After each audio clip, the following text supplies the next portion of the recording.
Chapter 8. Global Developmental Delay and Regression.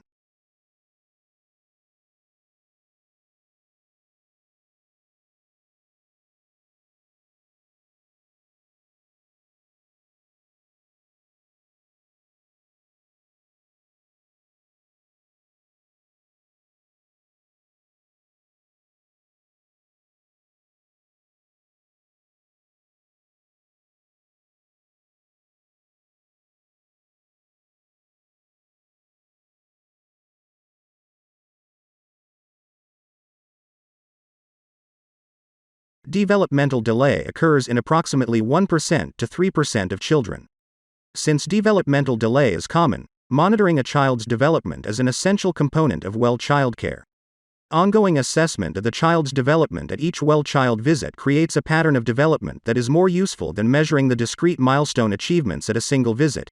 Therefore, developmental screening should be completed at each well child visit. Council on Children with Disabilities, 2006. Identification of a child with developmental delays should be accomplished as early as possible, because the earlier a child is identified, the sooner the child can receive a thorough evaluation and begin therapeutic interventions that can improve the child's outcome. Developmental delay is common and one of the most frequent presenting complaints to a pediatric neurology clinic. Therefore, neurologists should have a systematic approach to the child with developmental delay. This chapter begins with a brief discussion of child development concepts related to typical and atypical development. Next, the clinical evaluation and management of developmental delay is reviewed. The chapter closes with a discussion of neurological regression, typical and atypical development, child development concepts. A child's development is a continuous process of acquiring new and advanced skills. This development depends on maturation of the nervous system. Although typical child development follows a relatively consistent sequence, it is not linear. Instead, there are spurts and lags. For example, motor development in the first year of life proceeds relatively rapidly. Babies typically mature from being completely immobile to walking in just over 12 months, but then motor development progresses less dramatically during the second year of life. Conversely, language development in the first year of life occurs slowly, but there is an explosion of language acquisition between a child's first and second birthdays. On average, most children achieve each developmental milestone within a defined and narrow age range, Table 8.1. Since each developmental skill can be acquired within an age range, it is imperative that professionals know what is typical to better determine when a child's development falls outside this range. These so-called red flags are important because they can be used to identify when a child has developmental delay for specific skills. For example, although the average age of walking is approximately 13 months, a child may walk as late as 17 months and still be within the typical developmental range. In this example, the red flag for independent walking is 18 months, and a child who is not walking by 18 months of age is delayed. Global developmental delay. Developmental history. Child development is classically divided into 5 interdependent domains or streams: motor, gross and fine, problem solving, cognitive, language, receptive and expressive, socialization, and adaptive. The approach to a child with possible developmental delays is based on a working knowledge of these domains and the typical age ranges for acquiring specific milestones within each domain. Therefore, the clinician should begin the evaluation of a child with developmental concerns by obtaining a developmental history. An emphasis should be placed on the pattern of milestone acquisition as well as the child's current developmental skills. Clinicians working in a busy clinical setting may need to base this history primarily on the caregiver's report of the child's developmental abilities. Clinicians may also use standardized tools to aid in this portion of the history, including the Iraton Child Development Inventory, CDI, the Ages and Stages Questionnaire, ASQ, the Parents' Evaluation of Developmental Status, PEDS, and/or the Modified Checklist for Autism in Toddlers, MCHAT. Council on Children with Disabilities, 2006, 2007. However, if the clinician's history confirms a developmental disability, standardized testing by a developmental specialist or clinical psychologist should be strongly considered. This formal evaluation will provide a much better assessment of the child's developmental abilities. When there is concern about developmental delay in a child, a developmental quotient should be calculated. The developmental quotient is the ratio of the child's developmental age over the chronological age. The developmental quotient should be calculated for each developmental stream. Typical development is a developmental quotient greater than 70%, and atypical development is a developmental quotient less than 70%. Toddlers and young children with atypical development are at risk for lifelong developmental problems. The term global development delay is used if a child younger than 5 to 6 years of age has a developmental quotient less than 70% in 2 or more domains. Children with global developmental delay should receive a thorough medical evaluation to try to determine the cause of the delay and begin management for their developmental disabilities. Neurological and other medical history. For children with global developmental delay, the clinician should obtain a thorough medical history, including a detailed neurological history. Pertinent aspects of the history include the presence of any other neurological condition such as epilepsy, vision or hearing impairments, ataxia or a movement disorder, sleep impairment, and behavioral problems. The clinician should also inquire about prenatal, perinatal, and postnatal factors that can impact a child's development, tables 8.2 and 8.3. The social history should probe for environmental factors that can affect development, including physical or other forms of abuse, neglect, psychosocial deprivation, family illness, impaired personalities in family members, sociocultural stressors, and the economic status of the family. Though families now typically have fewer children, and the caregiver's knowledge of family history is frequently quite limited, the clinician should still make an effort to obtain a 3-generation pedigree. The pertinent aspects of the family history include neurodevelopmental disabilities, special education services or failure to graduate from school, neurodegenerative disorders, multiple miscarriages or early postnatal death, ethnicity, and consanguinity. If a specific genetic syndrome is suspected, the clinician should inquire about the presence in other family members of medical problems associated with that syndrome. For example, if the child has the features of Fragile X syndrome, the family history should include questions about maternal premature ovarian failure, Parkinsonism or ataxia of unknown etiology in the maternal grandfather, and intellectual disability or learning problems in an X-linked pattern. Physical examination. The growth parameters of the child should be measured, and the growth charts should be reviewed to determine the child's rate of growth. This is pertinent because many chromosomal anomalies and other genetic disorders that cause global developmental delay and intellectual disability are associated with failure to thrive or short stature, large stature, microcephaly, and macrocephaly. In the mental status portion of the examination, the clinician should note the interactions the child has with his or her caregivers and the clinician. Abnormal behaviors such as impaired eye contact, limited or absent social reciprocity, restricted or repetitive behaviors, and communication impairment may indicate that the child has an autism spectrum disorder, and the child should be referred to a psychologist or developmental pediatrician for assessment or confirmation of this condition. Other abnormal behaviors such as hyperactivity, impulsivity, and inattention, as well as suboptimal parenting skills, may also be noted during these observations. However, the clinician should use caution when raising concerns about a behavior problem based solely on the child's behavior in clinic, since this stressful situation may lead the child to manifest uncharacteristic behaviors. Complete general physical and neurological examination should be performed to the extent the child will allow. The general examination should include but not be limited to an evaluation for dysmorphic features, abnormalities of the eyes, Table 8.4, skin, and hair, and organomegaly, Table 8.5. The neurological examination should include signs of impairment in extraocular movements, hypertonia or hypotonia, focal or generalized weakness, abnormal posture or movements, abnormal or asymmetrical tendon reflexes, ataxia, incoordination or other signs of cerebellar dysfunction, and gait abnormalities, see Table 8.5. Diagnostic testing. Diagnostic testing in an individual with global developmental delay should be offered to the family, because the testing may provide an etiology for the developmental delays, could alert the physician and family to comorbid conditions the child is at risk for developing, can help provide recurrence information to the family, and may rarely lead to specific medical treatments or therapeutic interventions. Genetic testing. Based on the developmental history obtained, a diagnosis of global developmental delay can be made. In addition, the clinician should attempt to identify an underlying etiology for the delay. Occasionally, the history and examination suggest a specific recognizable genetic condition or other cause. In these situations, confirmatory testing should be performed if possible.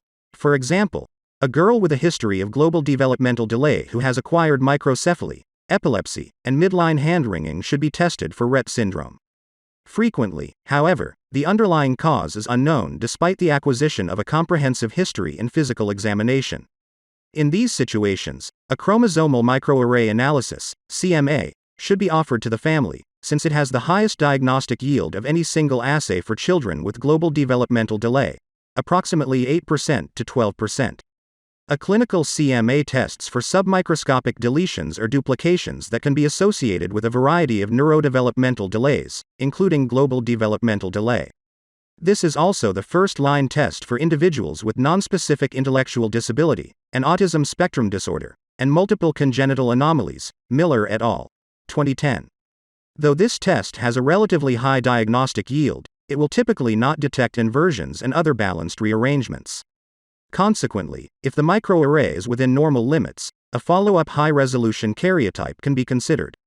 The CMA is also unable to detect trinucleotide repeat expansions, point mutations, and imprinting abnormalities. Therefore, every child with nonspecific global developmental delay regardless of gender should also have Fragile X testing performed. Based on the phenotype, the clinician should also consider performing methylation testing for Angelman and Prader-Willi syndrome, since the microarray analysis will miss the uniparental disomy or imprinting center abnormalities associated with these syndromes. Based on the patient's constellation of clinical features, molecular testing for UBE3A, Angelman syndrome, MECP2, Rett syndrome, and other genetic disorders may be considered if the microarray analysis is within normal limits. In children with global developmental delay, it is important to confirm that the universal newborn screening test was normal at birth. Nonetheless, the diagnostic yield of biochemical testing in a child with nonspecific global developmental delay is quite low, less than 1%, Meschler and Chevelle, 2006. The yield may be slightly higher if there is a history of 1. Metabolic decompensation, hyperammonemia, hypoglycemia, protein aversion, acidosis, or other evidence of an inborn metabolic disease. 2. Neonatal seizures, stroke, movement disorder, or other neurological diagnosis. 3. A family history of unexplained death or neurological disease in a first-degree relative. 4. Parental consanguinity. Or 5. Prenatal history of acute fatty liver of pregnancy, AFLP, or toxemia with hemolysis, elevated liver enzymes, and low platelets, HELP. Physical examination findings that should increase the suspicion of a metabolic disease include microcephaly, macrocephaly, growth failure, unusual odor, coarse facial features, unusual birthmarks, abnormal hair, hypotonia, dystonia, and focal weakness. Biochemical tests from the blood to consider in the evaluation of a child with global developmental delay include complete blood count, comprehensive metabolic panel, serum lactate, and possibly serum pyruvate if the result is reliable at the clinician's institution, plasma amino acids, serum creatinine kinase level, uric acid level, and creatine metabolites, in girls. Urine studies to consider include organic acid analysis, purine and pyrimidine metabolites, and creatine metabolites, in boys. Selective metabolic testing may be warranted in specific clinical cases, such as serum 7-dehydrocholesterol level for Smith-Lemli-Opitz syndrome, screening for congenital disorders of glycosylation, biotinidase activity in the blood, cerebrospinal fluid, CSF, neurotransmitter metabolites for neurotransmitter deficiencies, and white blood cell enzyme analysis and urine glycosaminoglycans and oligosaccharides for lysosomal storage diseases. If the clinical presentation is strongly suggestive of an underlying genetic condition, the microarray analysis is normal, and the other testing discussed earlier is normal or unwarranted based on the phenotype, disability-specific panels, autism panel, intellectual disability panel, etc., or whole exome sequencing, WES. Using massively parallel next-generation sequencing technologies can be considered, Yang et al. 2013.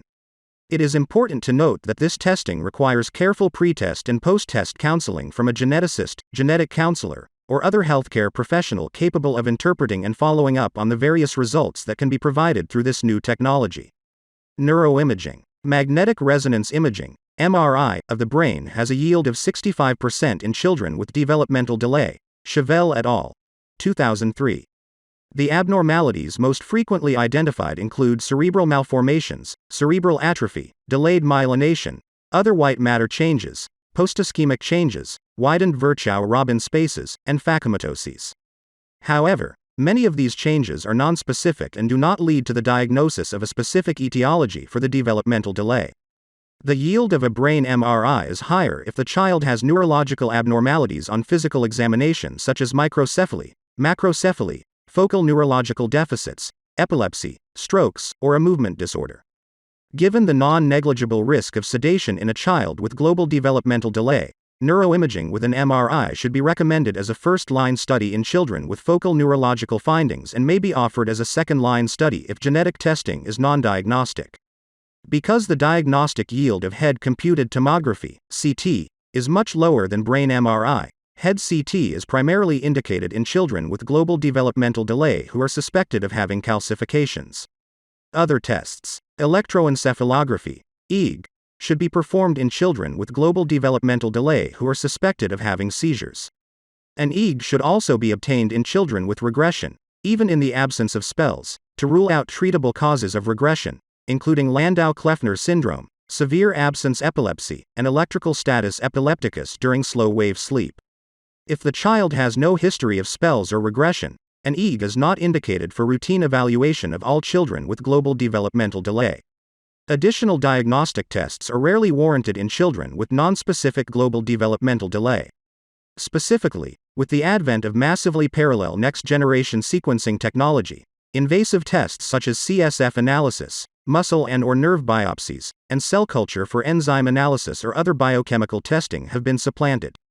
However, these studies may be warranted in order to provide better phenotyping in situations when molecular testing has identified variants of unknown significance or when the patient has a classic presentation of a specific genetic condition and the molecular testing has been negative. Management. Medical management of global developmental delay begins with a disclosure to the family of the clinician's concern for the diagnosis. As with any situation in which the physician discloses difficult news, this must be done gently but clearly. The clinician should be prepared to respond to a full range of emotions including doubt, denial, sorrow, and anger.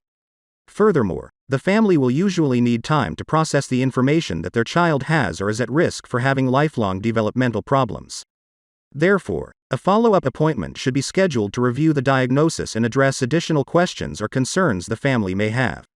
In addition, any comorbid conditions should be treated, or the clinician should refer the patient to the appropriate subspecialist who can provide treatment for the comorbid condition. The clinician can also help facilitate social, community, or educational supports for the family. These may include family support groups, national parent organizations, and other resources in the community for families of children with developmental disabilities. One of the most important aspects of the management of a child with global developmental delay is ensuring that the child receives early and appropriate therapeutic and educational interventions. Children younger than 3 years of age with developmental delays can be enrolled in early intervention programs. Each state's program includes a multidisciplinary team of therapists who complete a comprehensive assessment and provide appropriate interventions. Their assessment is summarized in a report called the Individualized Family Service Plan. This plan serves as the basis for provision of therapeutic services. Children who are older than 3 years of age receive services through the special education program within the local school district. These services are usually provided by a multidisciplinary team of therapists and educators as well as a psychologist. They also complete an assessment and summarize their findings in a report called the Individualized Education Plan, IEP. The IEP serves as the basis for the services that will be provided to the child within the school system. Federal law mandates that children receive the special services they need in the least restrictive environment, LRE, possible. Therefore, many children with developmental disabilities are now educated in the regular, mainstream education classroom with an aide or co-teacher instead of being placed in a separate classroom. However, some children with more significant intellectual or behavioral problems may require placement in a special education classroom for part or all of the day. Prognosis. Once a child is diagnosed with global developmental delay, the family will inquire about the child's ultimate developmental outcome, including cognitive and motor abilities, future level of independence, and life expectancy. In young children with mild developmental delay, it is not prudent to predict a developmental outcome with certainty. Instead, the potential range of outcomes should be discussed. Depending on the severity of the delays and associated medical problems, this range may include typical development once the child is school-aged. In an otherwise healthy individual with developmental delay, the life expectancy is normal. Children with significantly impaired mobility or other neurological impairments may have a shortened life expectancy. Though some toddlers and young children with developmental delay may catch up and ultimately have typical development, global developmental delay is associated with an increased risk for having a developmental disability, a lifelong and chronic condition due to mental and/or physical impairments that impacts major life activities such as language function, learning, mobility, self-help, and independent living. Several types of developmental disabilities exist, including cerebral palsy, learning disabilities like dyslexia, intellectual disability, autism spectrum disorders, attention deficit hyperactivity disorder, hearing impairment, and vision impairment.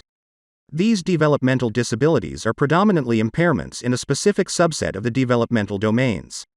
For example, cerebral palsy is primarily an impairment of gross and fine motor skills. Intellectual disability is primarily an impairment of language, problem solving, and social adaptive abilities. And autism spectrum disorders are primarily disorders of social adaptive behaviors with or without language and communication impairments. Developmental disabilities are common. Approximately 16% to 18% of children have a developmental disability that includes behavior problems, and 1% to 3% of the population has an intellectual disability.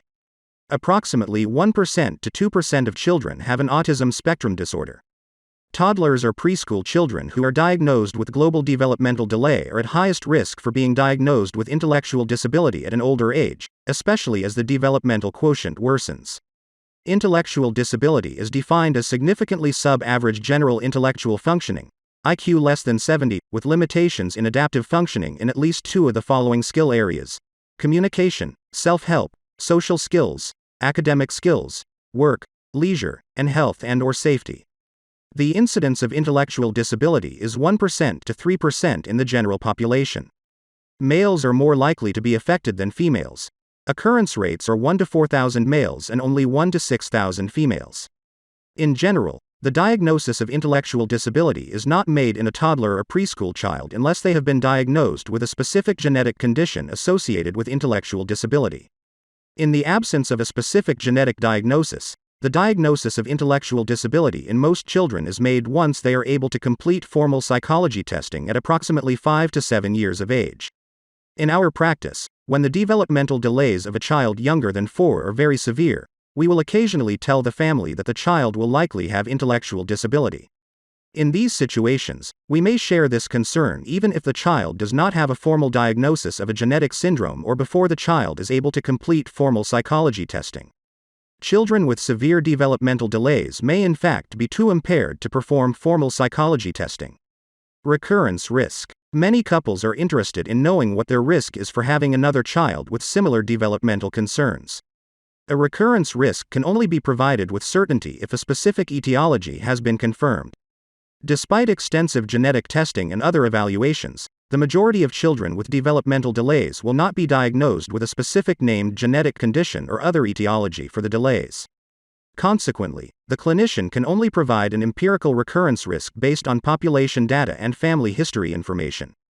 Though each case is unique, the most prudent approach is to remind the family that 1% to 3% of the population has intellectual disability, and their risk for having another child with global developmental delay and subsequent intellectual disability is greater than the population risk.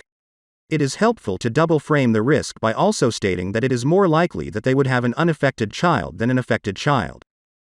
Regression. A regressive or neurodegenerative disease should be suspected when a child has ongoing and relentless loss of developmental skills.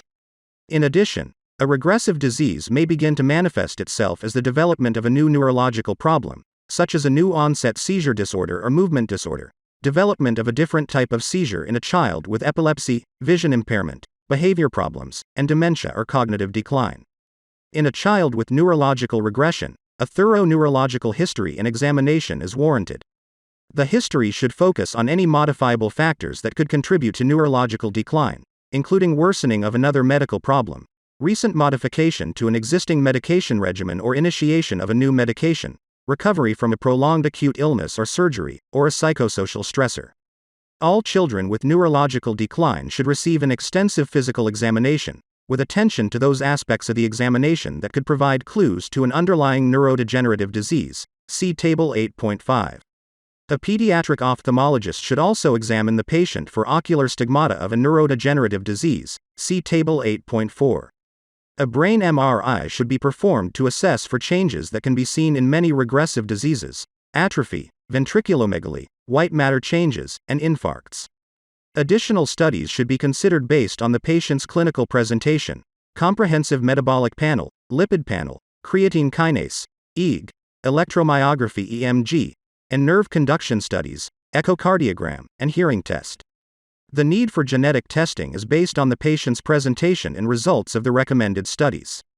Categories of genetic diseases that should be considered include amino acidopathies, organic aciduria, fatty acid oxidation defects, glycogen storage diseases, mitochondrial cytopathies, lysosomal storage diseases, neuronal ceroid lipofuscinosis, peroxisomal disorders, neurotransmitter synthesis disorders, spinal muscular atrophy syndromes, creatine synthesis disorders, congenital disorders of glycosylation, metal metabolism disorders, Menkes, Wilson, pantothenate kinase associated neurodegeneration, and purine and pyrimidine disorders. Testing for most conditions can be done on blood, urine, and/or CSF samples. Alternatively, if the presentation is nonspecific and not pathognomonic for one of the above conditions, it may be most prudent and productive to perform WES as a first-line test. It is now very rare that more invasive procedures are warranted, including biopsies of the skin, muscle, liver, nerve, bone marrow, or conjunctiva. Many reasons exist for aggressively pursuing a diagnosis of an underlying neurodegenerative disease. Most regressive disorders are irreversible, and the treatment is symptomatic. However, early diagnosis can reverse the neurological impairment or prevent future morbidity in some conditions such as Wilson disease, homocystinuria, and glutaric aciduria type 1. Occasionally, pharmaceutical trials may be available to patients. Furthermore, a correct diagnosis can help the clinician provide better information about prognosis and life expectancy. Recurrence risk information and prenatal diagnosis may also be offered to families. For those conditions that are progressive and life-limiting, the clinician should collaborate with a pediatric palliative care team to discuss end-of-life goals of care with the family.